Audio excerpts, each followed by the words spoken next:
अखिलेश जी इतने कम समय में जितना ज़्यादा भ्रमण कर रहे हैं, ये वाकई में बहुत मेहनत का काम है।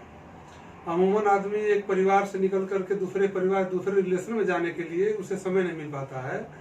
उस परिस्थिति में अखिलेश जी लगातार, अभी एक कार्यक्रम गाजीपुर में हुआ, दूसरा कार्यक्रम जखनिया में हुआ, दुर्लभपुर में हुआ, फिर तीसरा कार्यक्रम आपका बिरनो में है। तो इस विषय पर हम लोग अखिलेश जी से कुछ जानकारी हासिल करेंगे कि आखिर में आपके अंदर कौन सी ललक है, जिस ललक की वजह से आप इतना, आपके अंदर ऊर्जा आ जाती है और आप समाज में इतने स्पीड से चल पाते हैं। अखिलेश जी, आपका बहुत बहुत स्वागत है हमारे इस ऑफिस में। बहुत कल्याणकारी महिला उत्थान ट्रस्ट आपका स्वागत करता है। आप ये बताइए मुझे कि आप जो सम्यक युवा मंच, जो आपका संगठन है, जो समाज को जगाने का काम कर रहा है, मतलब कंटिन्यू इतना काफी आप लोग स्पीड से दौड़ रहे हैं कि कभी आपकी जो योजना अभी गाजीपुर में थी, अभी मुझे हाल ही में पता चला, कार्ड मेरे पास है कि आपका जो कार्यक्रम है 5 तारीख को यहाँ बिरनो में है। तो आप का उद्देश्य क्या है? आप मतलब क्यों लग रहा है कि आपके पास समय कम है और आप बहुत स्पीड से चलना चाहते हैं? इसके पीछे राज क्या है? आप सभी लोगों को सादर नमो बुद्धाय। दरअसल देखिए, समय की कमी तो हर किसी के पास है। समय से कोई परिपूर्ण नहीं है। कोई ये नहीं कह सकते कि हमारे पास पर्याप्त समय है। विषय जो आप कहे हैं उद्देश्य का, तो हमारा उद्देश्य क्या है? आज से 2600 साल पहले भगवान बुद्ध जिन उद्देश्यों को समाज में लाना चाहते थे, आज भगवान बुद्ध को किस निगाहों से देखा जाता है ये तो हम नहीं कह सकते, लेकिन पूरी दुनिया जिस निगाहों से भगवान बुद्ध को देखती है वो महामानव के रूप में देखती है। और बुद्ध ने मानवता को सुव्यवस्थित करने के लिए कहे थे। और जब जब मानवता का हनन होगा, जहाँ जहाँ मानवता का हनन होगा, वहाँ वहाँ बुद्ध की आवश्यकता होगी। चाहे वो जिस रूप में याद किए जाएं, लेकिन वहाँ वहाँ बुद्ध की आवश्यकता होगी। बुद्ध के उस ज्ञान की आवश्यकता होगी जिससे मानवता की स्थापना होती है। उन्होंने हमेशा मानवता की स्थापना पर ही बात कहे हैं। सम्यक युवा मंच का जो उद्देश्य है, जो बुद्ध के अष्टांगिक मार्ग हैं, सम्यक वाणी से लेकर के सम्यक स्मृति तक जो अष्टांगिक मार्ग हैं, वह मार्ग किसी व्यक्ति के लिए नहीं है, किसी समुदाय के लिए नहीं है। उस मार्ग को दुनिया के बड़े भागों ने स्वीकार किया है और जिन लोगों ने उसे स्वीकार किया है, उसे समझने का प्रयास किया है, वो उनकी जिंदगी के लिए कल्याणकारी रहा है। सम्यक वाणी शब्द जो है, सही बोलना, सुव्यवस्थित बोलना, ये किसी व्यक्ति के लिए या किसी समुदाय के लिए नहीं है। ये संपूर्ण मानवता के लिए है कि वो सही सुव्यवस्थित बोलने का प्रयास करें। तो वहीं पर सम्यक युवा मंच का जो अगला उद्देश्य है वो प्रगतिशील मानवतावादी वैज्ञानिक दृष्टिकोण अपनाना। हम चाहते हैं कि हम किसी दूसरे पर अंगुली उठाने, किसी दूसरे को समझाने से ज़्यादा हम अपने खुद को समझा सकें। आज की जो दुनिया बड़ी तेजी से आगे बढ़ रही है, जो प्रगतिवाद का युग है, हर चीज़ों में प्रगति हो रही है, हर विषयों में प्रगति हो रही है। परंपरागत चीज़ें ही हैं, लेकिन उनको आधुनिक बना करके किस तरह से प्रयोग में लाया जा रहा है, व्यवहार में लाया जा रहा है, उस तरह से आज जो लोग व्यवहार कर रहे हैं वो तो आज की दुनिया के रफ्तार के साथ चल रहे हैं। लेकिन बहुत बड़ी आबादी है जो आज भी अशिक्षा की शिकार है, आज भी भुखमरी की शिकार है, आज भी गांव गिरावों में रहती है। आज भी उस आबादी को उस तेजी से भागती हुई दुनिया की खबर नहीं है। आज भी वो बेखबर है, प्रगतिवाद से बेखबर है, वैज्ञानिक दृष्टिकोण से बेखबर है। और कहीं ना तो कहीं से हमेशा से सामाजिक संस्थाओं का प्रयास रहा है कि उन लोगों को समाज की मुख्य धारा से जोड़ करके, प्रगतिवाद और वैज्ञानिकवाद की मुख्य धारा से जोड़ करके उन्हें आगे लाया जाए। वही विषय सम्यक युवा मंच का भी है।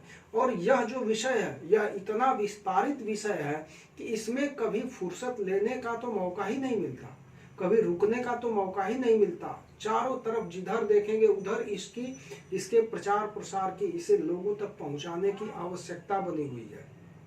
तो वहीं पर हमारा जो उद्देश्य है वो महापुरुषों को जानना और उनके विचारों को अपनाना। महापुरुषों को जानना और उनको दूसरों को बताना, ये कितना आसान है। लेकिन उनको खुद में अपनाना। हम भगवान बुद्ध को जानते हैं, दूसरों को बता रहे हैं, बाबा साहब को जानते हैं, दूसरों को बता रहे हैं, फूले साहू पेरियार को जानते हैं, कबीर रैदास को जानते हैं, अशोक चंद्रगुप्त को जानते हैं, दूसरों को बता रहे हैं, जगदेव से लेकर के तमाम ऐसे भगत सिंह को जानते हैं, दूसरों को बता रहे हैं। लेकिन उनके जो पथ रहे हैं उसको हम अपने निजी जिंदगी में कब इसकी शुरुआत करेंगे? तो जब हम अपने निजी जिंदगी में इसकी शुरुआत करने की सोच रहे होते हैं तो हम पाते हैं कि हमारे इन महापुरुषों ने मानवता के उत्थान के लिए, जो अंतिम व्यक्ति जिस दर दर की ठोकरें खाने के लिए मजबूर है, उसके उत्थान के लिए ये भी कभी चैन से नहीं रहे, हमेशा संघर्ष करते रहे। और अगर हम उसको स्वीकार करते हैं तो हमें भी अपने निजी जिंदगी से ऊपर उठ करके सामाजिक जिंदगी का चिंतन करना होगा। इस उद्देश्य को लेकर सम्यक युवा मंच लगातार प्रयास करता रहता है।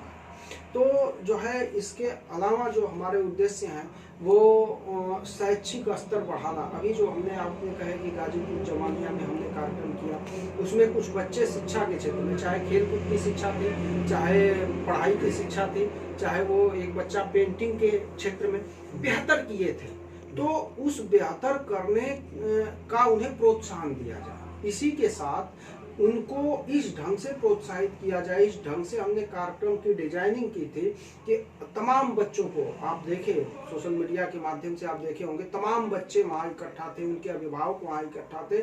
उसका उद्देश्य उन बच्चों को प्रोत्साहित करना तो था ही, उसके साथ जो वहाँ सैकड़ों अभिभावक और बच्चे इकट्ठा हुए, वो भी उसे देख करके बेहतर करने और अपने बच्चों में बेहतर करवाने का प्रयास करें, उसका ये उद्देश्य था। यानी हम जो आज के शिक्षा है, चाहे वो एकेडमिक शिक्षा हो, चाहे वो अन्य शिक्षाएं हो, उसमें लोग बेहतर करें, हमारे बच्चे बेहतर करें और हमारे अभिभावक उन्हें बेहतर करने के लिए प्रोत्साहित करें। आज ये विषय बन चुका है। आज हमारे तमाम गांव में आज भी बच्चे आपको जो स्कूल नहीं जाते हैं, तमाम ऐसे बच्चे हैं जो गरीबी के कारण उनकी दिशा भ्रमित हो रही है, गलत दिशाओं की तरफ जा रहे हैं। बच्चा ही है लेकिन गलत दिशाओं की तरफ जा रहा है। तो किस तरह से कार्यक्रमों के माध्यम से उन्हें प्रोत्साहित करके सही दिशा की तरफ भेजा जाए। इसके अलावा जो संवैधानिक विषय है, जिसमें हमारे संवैधानिक राजनीतिक विषय भी आती है, ये भी हमारे उद्देश्यों में है कि राजनीति कहीं ना तो कहीं से, राजनीति एक व्यक्ति नहीं है, एक समुदाय नहीं है, एक छोटी सी विषय नहीं है, बल्कि राजनीति से ही राज्य का संपूर्ण संचालन होता है। और ये हमारे पाठ्यक्रमों में शामिल है। उच्च शिक्षा जो लोग ग्रहण करते हैं उसमें राजनीति शास्त्र पढ़ाया जाता है और ये हमारे बहुत बड़ी जनसंख्या से आज भी अछूता है। उनका मानना है ये कुछ विशेष लोगों के लिए होगा, ये कुछ विशेष व्यक्तियों के लिए होगा, विशेष समुदायों के लिए होगा, लेकिन ऐसा नहीं है। इस भारतवर्ष में भारत के संपूर्ण नागरिकों के लिए राजनैतिक आज़ादी है, राजनैतिक स्वतंत्रता है, और जब तक वो इसके प्रति जागरूक नहीं होंगे, उनके संपूर्ण हक अधिकार वहीं से प्राप्त होते हैं। तो ये भी, इसके प्रति भी जागरूक करना हमारा उद्देश्य है। और इन उद्देश्यों को लेकर के सम्यक युवा मंच आज लंबे समय से जो काम कर रहा है, उसी के तहत देखिए जो कार्यक्रम हमारा है, प्रियदर्शी सम्राट अशोक महान विश्व धम्म विजयोत्सव, 24 तारीख को अशोक विजयादशमी थी और उसके अवसर पर जो है 5 नवंबर को हम बिरनो पृथ्वीपुर गांव में जो है संवादशाला का आयोजन किए हुए हैं। उसका विषय है कि विश्व में सम्राट अशोक महान के नीतियों की प्रासंगिकता व भारतीय संविधान। सम्राट अशोक महान को हम कितना जान पाए हैं ये तो जो है अलग का विषय है, लेकिन पूरे विश्व में सम्राट अशोक महान की जो देन है, इतिहास गवाह है कि सम्राट अशोक महान जैसा शासक न उनके पहले कोई हुआ, न उनके बाद आज तक कोई हुआ। शांति और अहिंसा की स्थापना इस पूरी दुनिया में